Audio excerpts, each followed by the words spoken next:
Make a date with Reverend Dr. Ebenezer Markwei at 6 a.m. from Monday to Saturday on Graphic Online, via Facebook and YouTube as he expounds on matters of faith. Graphic Online, truth and accuracy every day.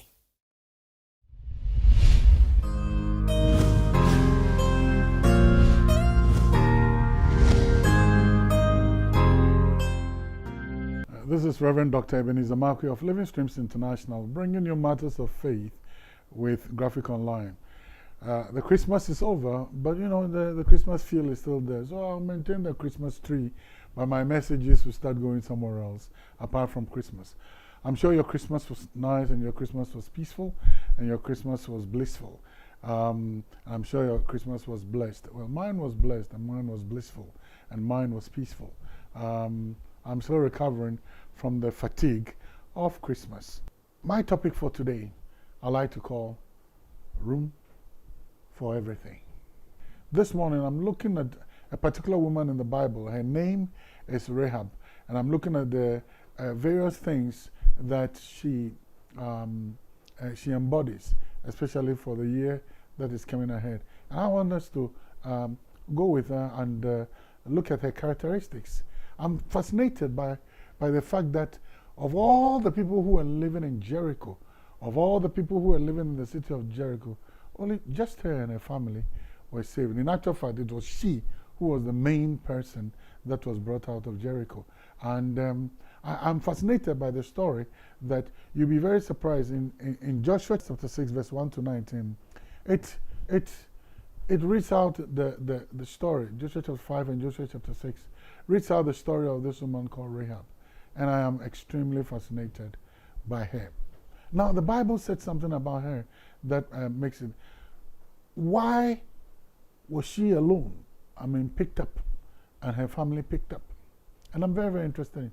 Are you aware that the whole battle of Jericho, I mean, the walls coming down, everything that took place in Jericho, the main purpose of God was the rescue of this woman. The reason for the Israelites going around walls 7 times, and the reason for the Israelites, blowing trumpet and all those other things that they were doing. Are you aware that it was just for Rahab? Because God destroys the city for what? God wiped out the city for what? And the more I look at it, the more I'm fascinated by the fact that just this woman, she was the reason. And I'm fascinated because later on I found out that Rahab became one of the great-grandmothers of Jesus Christ. Rahab became one of the great-grandmothers of Jesus Christ. So I'm looking at that. So all that God was doing for the destruction of the walls of Jericho, for the pulling down those walls, for the Israelites going around the walls 7 times, and all the things that came with it, it was just because God wanted a particular womb. It was because God wanted a particular womb. And in the following pages, as we begin to go through the following days, we'll begin to see what were the qualities that God was looking for. Why was God so much interested? And I found to my greatest shock that in Hebrews chapter 11, when God was talking about his hall of faith, or God was commending people who had impressed him with their faith, amongst them was this Rahab.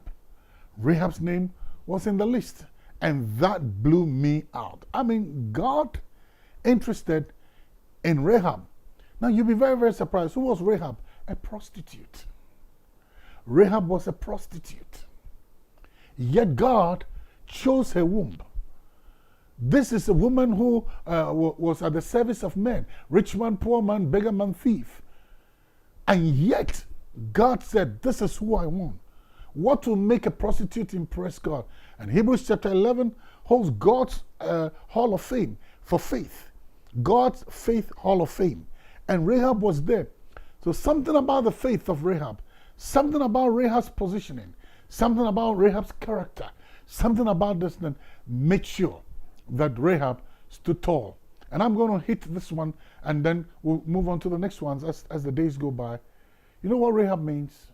Rahab means room on all sides. I have room for everything. on this earth. I have room for everything. And I was impressed with her. She had room for every sort of man. And this time she said to herself, God is about to do something in my life. God is about to do something for humanity. I need to have room for God. So many times we find people, you've drawn up your New Year's list, you've drawn up your New Year's resolution, you'll be very surprised that there's no room for God in it. No room has been dedicated, no time has been allotted for God, for the worship of God. No time has been or no finances has been allocated for God. Nothing has been done when it comes to God. We're only fascinated by ourselves, our needs, our goals, our aims. Listen, whatever you carve out for next year, put God into it. The Bible said something. Seek ye first the kingdom of heaven and its righteousness, and all other things shall be added unto you. So here we go. We're going through Rahab, and we're going to go through some powerful principles. We are on the Rahab roll, and we're going to look at those principles to guide and guard ourselves for the year that is coming. See you later.